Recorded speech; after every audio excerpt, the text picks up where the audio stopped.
Welcome to are इस tutorial.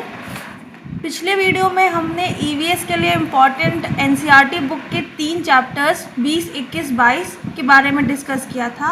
आज हम आगे बढ़ते हुए चैप्टर 17, 18 और 19 के इम्पॉर्टेंट फैक्ट्स डिस्कस करेंगे जो सीटेट एग्ज़ाम के लिए इम्पॉर्टेंट है। तो चलिए स्टार्ट करते हैं चैप्टर 19 से। किसानों की कहानी, बीज की ज़ुबानी। ये 1940 की कहानी है। इसमें एक बीज जो है वो अपनी कहानी सुना रहा है। तो उसमें बताया है कि वानग्राम गुजरात में है। ये इलाका अनाज, साग, सब्ज़ी के लिए बहुत मशहूर था और अगले साल के लिए हर साल अच्छी फसल के बीज रख लिया जाता था। इस तरह बीजों का वंश चलता था। तो ये पुराने ज़माने में कैसे बीज को संरक्षित रखा जाता था, आगे के लिए बीजों को कैसे इस्तेमाल किया जाता था, उसके बारे में बताया गया है। तो बीजों को सूखी लौकी को मिट्टी से लीप कर उसमें बीजों को रखा जाता था, परंतु 1940 में बीजों को एक लकड़ी के बक्से में रखा गया और कीड़ों से बचाने के लिए उसमें नीम की पत्तियां बिछाई। सर्दियों में खेतों में ताज़ी सब्जियों को मसालों के साथ एक मटके में भरते हैं और उसे सील बंद कर देते हैं। कोयले के अंगारों में मटकों को उल्टा रखकर सब्ज़ी को पकाया जाता है। इस पकी सब्ज़ी को कहते हैं ऊंधियो। ऊंधियो का नाम तो आपने सुना ही होगा दोस्तों। गुजराती में इसका मतलब है उल्टा, और बाजरे की रोटियों के साथ इसे खाया जाता है और कभी कभी कपास भी उगाई जाती थी। फिर गांव में बदलाव आ गया। ये गांव में नए खेती के तरीके आ गए, जो नए बीज आ गए और जो सिंचाई के नए तरीके आ गए। फिर उसके बारे में बताया गया है कि नहर का पानी पहुंच गया, बिजली आ गई, वही फसलें उगाई जाने लगी जिसको बेचने से ज़्यादा मुनाफा था, जैसे गेहूं और कपास। तो जोतने के लिए ट्रैक्टर आ गए, बैलों की जगह ट्रैक्टर ने ले ली। बीजों में क्या बदलाव हुए कि नए बीजों में जल्दी कीड़े लग जाते थे और पंप से ज़मीन के अंदर से पानी निकाले जाने लगा और मुनाफा कर्जे में बदल गया, क्योंकि पंप और ये सब चीज़ें बहुत महंगी आती हैं। तो किसान जो है वो कर्ज में डूब गए। फिर उसमें एक अखबार की रिपोर्ट दिया गया है 18 दिसंबर 2007 आंध्र प्रदेश। यहाँ के कई किसान खेती में हुए घाटे के कारण बैंक का कर्ज नहीं चुका पाए और उन्हें जेल जाना पड़ा।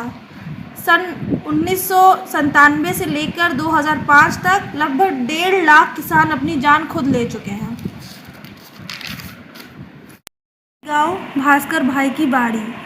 भास्कर भाई की बाड़ी में नारियल के पेड़ थे और वहाँ पे पेड़ों के बीच में एक आध शाखा सूखी थी। तो इन पेड़ों के बीच में रंग बिरंगे पत्तों वाले पौधे थे। इन पौधों का नाम है क्रोटोन। तो क्रोटोन जो पौधे होते हैं उनकी जड़ें ज़मीन के बहुत अंदर तक नहीं जाती हैं। तो जब उसकी पत्तियां मुरझाने लगती हैं तो उससे समझ में आ जाता है कि उस इलाके को, उस ज़मीन को पानी की ज़रूरत है। तो ये जानने का एक तरीका है कि कहाँ पानी की कमी हो रही है। और उनके यहाँ फैक्ट्री की खाद का इस्तेमाल नहीं करते थे। उनकी ज़मीन उपजाऊ बनती है जड़ों, पत्तों, शाखाओं के सड़ने से। और केचुए ज़मीन में छेद बनाते हैं, इससे ज़मीन पोली हो जाती है। इन केचुओं के मल से ज़मीन उपजाऊ बनती है। आप जानते ही होंगे दोस्तों कि फर्टिलाइज़र्स यूज़ करना सॉइल के लिए ठीक नहीं होता है। तो इसलिए हमें ऑर्गेनिक खाद यूज़ करनी चाहिए। और ऑर्गेनिक खाद बनाने का यही तरीका है कि सब कुछ एक गड्ढे में डाल दिया जाता है, जैसे कि जो पत्ते हैं, सूखे पत्ते हैं, जड़ हैं, और भी जो किचन से जो सामान निकलता है, जैसे सब्जियों के छिलके वगैरह वगैरह, उन सबको एक साथ डाल के मिट्टी में डाल दिया जाता है और केचुए उसमें होते हैं। तो वो केचुए उसको खाते हैं और अपना मल छोड़ते हैं और उसी से खाद तैयार होती है। बाजरों को बाली से अलग करने का काम बड़ी मशीन थ्रेशर से किया जाता है। पहले ये काम ओखली में रख कर किया जाता था। दोनों एक ही काम करने के अलग अलग तरीके हैं, जिसे हम तकनीक कह सकते हैं। इस चैप्टर में बताया गया है कि तकनीक का मतलब ये नहीं कि बड़ी बड़ी मशीनें और उनका इस्तेमाल, छोटी छोटी चीज़ें भी तकनीक से ही की जाती हैं। जैसे आटा गूँथना भी एक तकनीक ही है। करते हैं चैप्टर नंबर 18, जाएँ तो जाएँ कहाँ।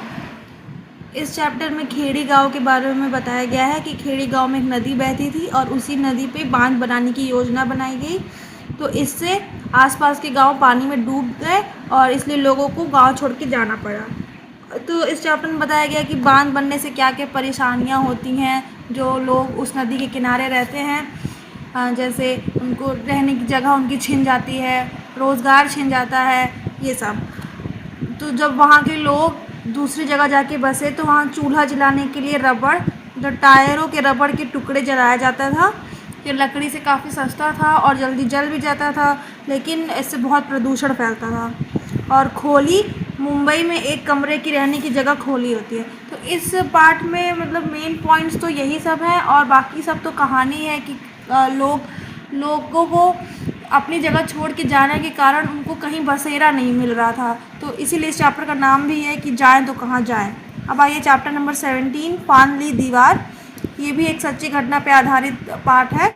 इस चैप्टर में बास्केटबॉल एसोसिएशन के बारे में बताया गया है। नागपाड़ा बास्केटबॉल एसोसिएशन नागपाड़ा मुंबई में है, और उनकी टीम में है अफसाना, ज़रीन, खुशरून और आफरीन। ये तो 4 बच्चियां हैं, और टीम में तो और भी मेंबर्स हैं, और कोच है नूर खान।